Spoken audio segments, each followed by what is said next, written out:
Hola, mi nombre es Juan Franco, soy director del Centro Cochrane del Instituto Universitario del Hospital Italiano y hoy vamos a seguir profundizando ciertos conceptos de medicina basada en la evidencia. Repasando, los 5 pasos de la medicina basada en la evidencia implican formular una pregunta clínica, buscar y seleccionar la evidencia relevante para esa pregunta, valorar críticamente los hallazgos y considerar qué aplicabilidad tiene en determinado contexto clínico o sanitario, evaluando los resultados. Hay determinados pasos para valorar críticamente los hallazgos, que es el objeto de este video. Para esto hay un programa que se llama Critical Appraisal Skills Program, que ahí tiene la dirección web, donde tienen lo que llaman listas de verificación o guías de lectura crítica de distintos tipos de estudios de investigación. Con fines didácticos, hoy veremos cómo leer críticamente un ensayo clínico. Para la lectura crítica se plantean 3 pasos fundamentales. Primero, valorar lo que se llama la validez interna. ¿Hasta qué punto se puede aseverar que los hallazgos del estudio tienen relación con la realidad? En segundo lugar, interpretar críticamente los hallazgos. ¿Cuáles son los resultados? ¿Cuál es su magnitud y dirección? Y en tercer lugar, considerar hasta qué punto los resultados son extrapolables a nuestro entorno clínico y en lo que se llama la validez externa o generalizabilidad. Típicamente los ensayos clínicos están localizados en la punta de la pirámide de la evidencia para las preguntas terapéuticas. Las ventajas de los ensayos clínicos es que al distribuir al azar a las personas entre un grupo experimental y un grupo control, se distribuyen los factores pronósticos basales y se hacen comparaciones más justas. Esto lo diferencia de los estudios observacionales en los cuales las intervenciones o los factores de exposición no están distribuidos al azar y, por ejemplo, determinadas personas pueden recibir un tratamiento por tener un estado de la enfermedad más grave y si uno compara las personas que recibieron la medicación y las que no recibieron la medicación, en realidad podría estar comparando poblaciones distintas, no solamente por la medicación, sino por sus características basales. Entonces, la aleatorización o randomización, como se puede encontrar en algunos textos, protege contra ese tipo de sesgo. Sin embargo, la asignación al azar puede tener fallas o ser manipulada o manipulable. Y a su vez, los estudios observacionales de alta calidad pueden emular situaciones bastante parecidas a un ensayo clínico.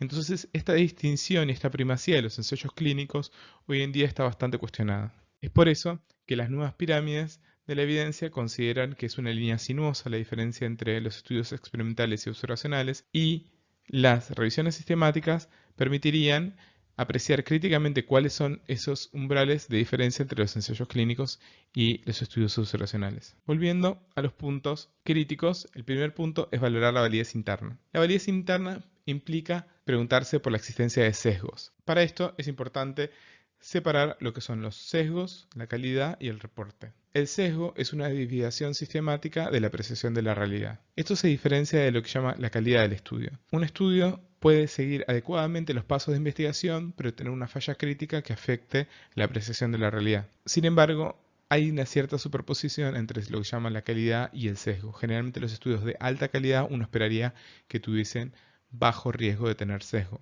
Ciertos aspectos de la calidad no se relacionan con el sesgo. Por ejemplo, sería adecuado que a los pacientes se les pida un consentimiento informado para respetar los principios de la ética de investigación, y este es un criterio de calidad de un estudio de investigación.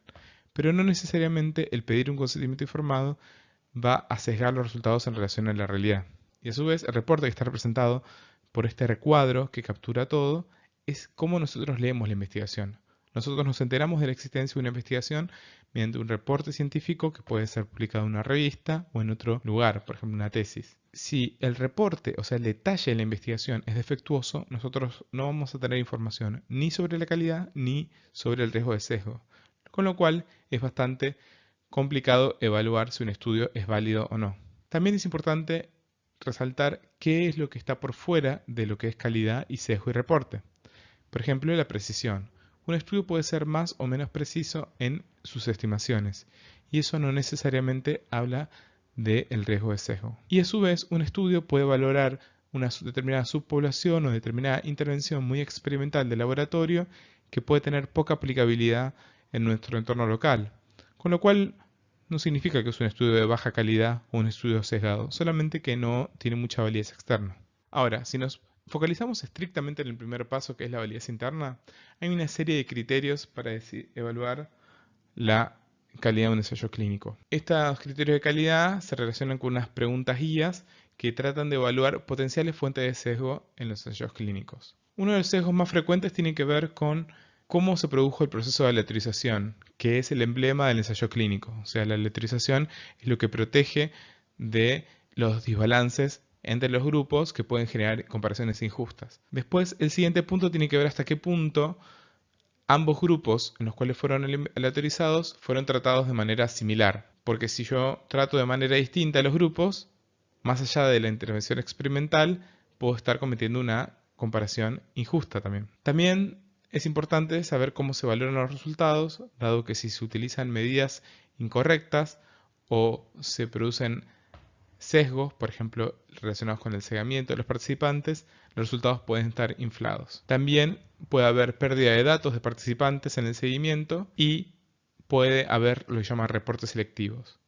A continuación vamos a ver cada uno de estos dominios. ¿Cómo uno sabe que los pacientes fueron aleatorizados al azar? En el ejemplo de la izquierda se detalla un ensayo clínico que dice: consisted of the random assignment of one half of the recruits in each participant company to groups receiving either one of the adenovirus vaccine or appropriately the administered placebo. Entonces hay una división y aparece la palabra random. Sin embargo, si vemos en el panel de la derecha, dice Alma Group was responsible for patient randomization and material logistics. An interactive web-based response system was used to randomly assign study patients in a 1:1:1 ratio. Si ven, en el panel de la derecha se dan un poco más detalles de cómo fue el proceso de aleatorización. Se utilizó un software que genera la secuencia al azar y a su vez, al utilizar un sistema interactivo gestionado por una compañía, se evita que se manipule la asignación. Los detalles del estudio que están hacia la derecha proveen más datos que me dan más confianza en que el proceso de aleatorización fue adecuado. El estudio de la izquierda provee muy pocos datos y podría haber sido aleatorizado a los pacientes utilizando una moneda, cara y seca. Ahora, la moneda cara y seca es un método válido para generar secuencias de al azar. ¿Por qué? La cara y seca se van presentando de manera aleatoria con cada vuelta, pero es un método altamente manipulable. Porque si dice cara y en realidad yo quería que fuese seca, solamente tengo que tirar la moneda una vez más. Otro criterio para saber si la aleatorización funcionó de manera adecuada es ver si las características de los participantes son comparables. Si yo distribuyo al azar un grupo A y un grupo B, la edad tendría que ser más o menos la misma, la distribución de género también tendría que ser más o menos la misma, y las características de si fuese una enfermedad, de la enfermedad tendría que ser similar en ambos. Para eso lo que tratamos de ver se llama la tabla 1 de descripción de los participantes. Si vemos el estudio de la izquierda, dice que description of recruits by age, state of origin and swimming ability, porque eran militares que hacían ejercicio, demonstrated good comparability of all different vaccines and placebo receiving groups. O sea, los grupos que fueron autorizados entre sí eran comparables en edad, lugar de origen y capacidad para nadar, pero no nos dan ningún dato para verificar esto. Sin embargo, el estudio de la derecha nos da unas características del grupo placebo, del grupo 0,25 miligramos, del grupo 1 miligramo y podemos ver exactamente si son comparables, por ejemplo, en edad. La edad es de 44,48 años en un grupo, 45,09 en otro y 42,49 en otro, que son más o menos la misma edad. Otra cosa que habitualmente vemos en los ensayos clínicos es si son cegados o no cegados, o ciegos o no ciegos. A veces se habla de simple ciego, doble ciego, triple ciego. Generalmente se habla de simple ciego cuando se ciega a los participantes, doble ciego cuando se ciega a los participantes y al personal de salud, y triple ciego cuando se incluye a los investigadores. Lo importante del cegamiento es ver cómo puede afectar la realización del ensayo clínico y la evaluación de los resultados. Por ejemplo, justamente uno de los efectos del cegamiento es que los profesionales de la salud, al tratar a las personas, les den más o menos los mismos consejos, tratamientos adicionales, seguimiento. A veces, si el profesional sabe que el paciente está en el grupo placebo, puede ser que le dé más medicación para compensar que no está revisando la intervención experimental, o puede darle un seguimiento más intensivo, o al revés, puede darle menos seguimiento porque le está dando una droga menos peligrosa que la que es experimental. Entonces puede haber diferencias en el trato. Entonces el cegamiento protege contra esas diferencias. Sin embargo, si es un estudio que no es cegado, pero los métodos de tratamiento y de seguimiento de los pacientes están estrictamente descriptos, entonces el cegamiento puede no ser tan importante. Otro aspecto del cegamiento que puede ser importante es cuando el paciente trata de comentar un resultado que es subjetivo, por ejemplo el dolor, la funcionalidad, la calidad de vida. Si una persona está recibiendo la droga experimental y sabe que está recibiendo la droga experimental, el efecto de la misma puede estar atribuido al efecto placebo. Entonces significa que la persona sabe que está recibiendo un fármaco experimental y adjudicar el beneficio a esa droga. Entonces, si es un estudio que no está cegado, los resultados subjetivos son menos confiables. Sin embargo, si el estudio es cegado, o sea, la persona no sabe si está recibiendo la droga experimental o el placebo, la posibilidad de inflar estos resultados es menor. Esto es más relevante, lo llaman Patient Reported Outcomes o desenlaces reportados por los pacientes, y a veces puede no estar descrito como ciego en el texto. Por ejemplo, acá le puse un extracto de un ensayo clínico que dice Study investigators and subjects were unaware of the treatment assignment. O sea, no sabían a qué tratamiento estaban asignados. Otro punto adicional es la pérdida de datos de participantes. Cuando uno pierde datos de participantes es un problema serio porque no sabe si las participantes que no pudo conseguir datos de seguimiento les fue bien o mal. Entonces, si ustedes tienen un estudio en el cual aleatorizan a 50 pacientes a una intervención y a 50 pacientes a otra intervención y se les pierde 10 pacientes en un grupo y 10 pacientes en otro, quizás esos 10 pacientes que se perdieron en un grupo pudieron haber fallecido. Y de haber incorporado esos datos al análisis, pueden haber cambiado los resultados. Entonces, la pérdida de datos es un problema serio. Hay reglas generales sobre si la pérdida es menor al 10%, si es del 10 al 20%, 20% o más, que pueden tratar de guiar sobre si la pérdida fue significativa o no.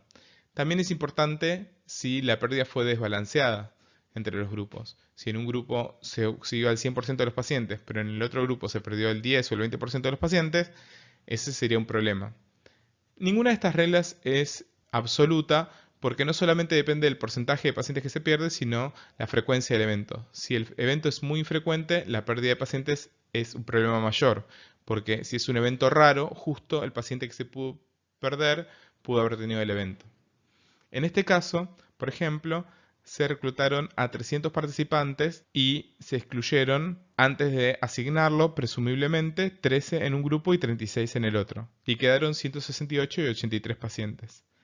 Después del primer seguimiento se perdieron 6 en un grupo y 22 en el otro. Después del segundo punto de seguimiento se perdieron 26 en uno y 15 en el otro. Entonces todos estos pacientes que se perdieron en el camino pueden tener datos sobre los efectos del tratamiento que son significativos y sin embargo no los tenemos. Entonces este estudio fue particularmente problemático. Un punto adicional es el reporte selectivo de datos. Habitualmente los investigadores tienen lo que se llama un protocolo o un plan de análisis y seguimiento de los pacientes. Entonces pueden decir, yo lo cito al paciente a los 7, 14, 28 días y evalúo cómo va del dolor o si tuvo efectos adversos, etc. Generalmente los estudios tienen gran cantidad de datos, pero a la hora de escribir un paper para ser publicado que tiene 3.500 o 5.000 palabras, tienen que seleccionar qué resultados muestran y qué resultados no muestran. Hoy en día se trata que la mayoría de los datos que no están incorporados en el texto principal, aunque sea estén en un apéndice, como para que no falte ningún dato que sea relevante. Pero a veces los investigadores hacen omisiones no tan bien intencionadas de los resultados.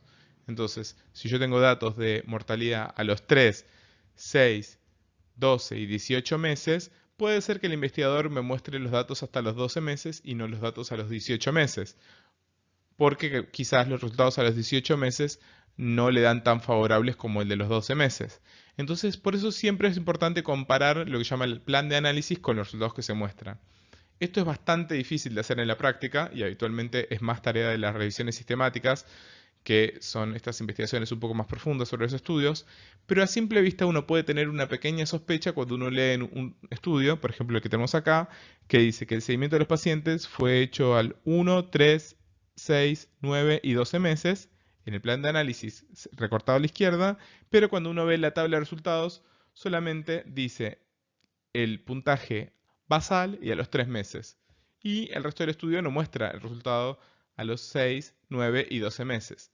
¿Por qué es esto? Bueno, no lo sabemos y generalmente nos genera cierta suspicacia ver que faltan estos datos. Cuando terminamos de leer todas estas fuentes de sesgo, tenemos que plantearnos, ¿vale la pena seguir leyendo este estudio o seguir considerándolo? Porque si hubo fallas en la letterización, en el seguimiento, en el cegamiento, en la pérdida de datos, y encima yo puedo sospechar que hubo manipulación, quizás no siga considerando este estudio como relevante para responder una determinada pregunta que yo me haya planteado bajo el paradigma de la medicina basada en la evidencia. Pero si yo considero que el estudio no tiene fallas tan críticas, puedo seguir con el próximo paso.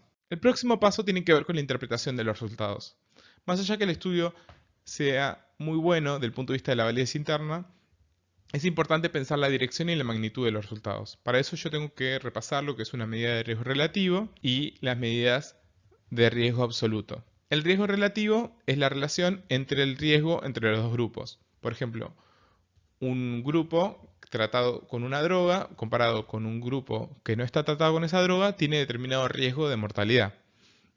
Entonces, si yo divido el riesgo de un grupo con el riesgo de otro grupo, yo voy a tener una medida relativa de ese riesgo entre ellas. Entonces, si yo digo un riesgo relativo de 0,5 o del 50%, significa que el riesgo del grupo A es la mitad del riesgo del grupo B. Si yo digo un riesgo relativo de 1,5, significa que el riesgo del grupo A es un 50% mayor que el riesgo del grupo B. Ahora, la interpretación varía mucho dependiendo del riesgo absoluto en cada grupo. En este escenario podemos ver un riesgo relativo del 50%, con un riesgo absoluto del 50%. En el panel de la izquierda vemos que un determinado grupo que no recibió el tratamiento experimental, 50% sobrevivió y 50% murió. Ahora vemos que con un riesgo relativo del 50%, el panel de la derecha muestra que el grupo que recibió el tratamiento, 25 se murieron, 50 no se hubiesen muerto nunca y 25 no se murieron gracias a que recibieron la medicación. Ahora fíjense que cuando uno habla de riesgo relativo del 50%, acá estamos viendo un escenario totalmente distinto. En un riesgo de 2 por 1000, sin el tratamiento, 998 personas sobreviven y 2 mueren.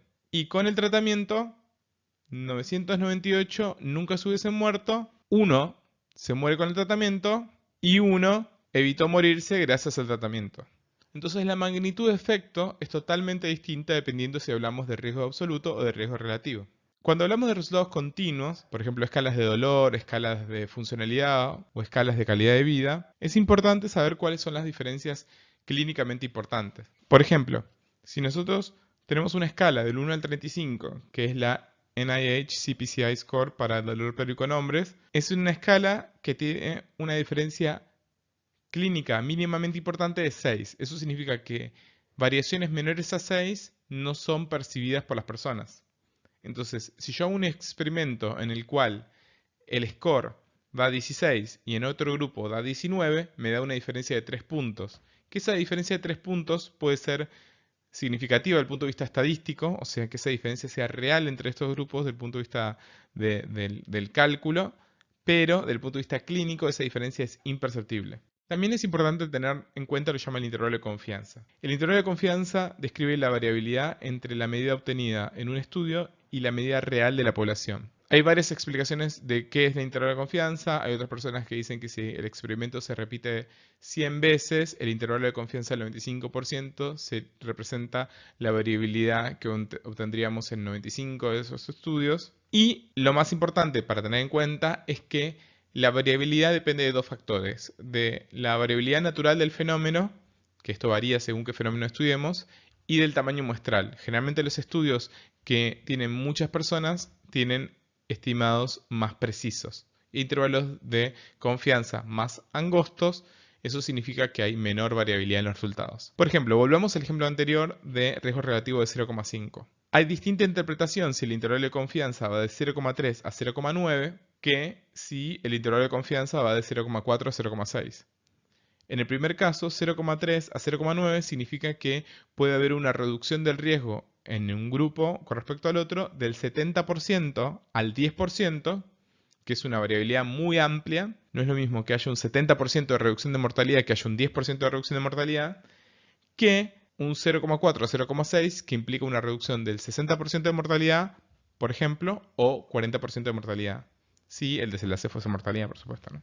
El último paso de la evaluación crítica tiene que ver con considerar la validez externa o generalizabilidad. Y esto tiene que ver con pensar hasta qué punto los resultados del estudio responden a mi pregunta pico que yo me hice inicialmente bajo el paradigma de la medicina basada en la evidencia. Por ejemplo, si yo tengo un adulto mayor que tiene osteoartritis de la rodilla y la cadera y sufre de diabetes e insuficiencia cardíaca y habitualmente está polimedicado.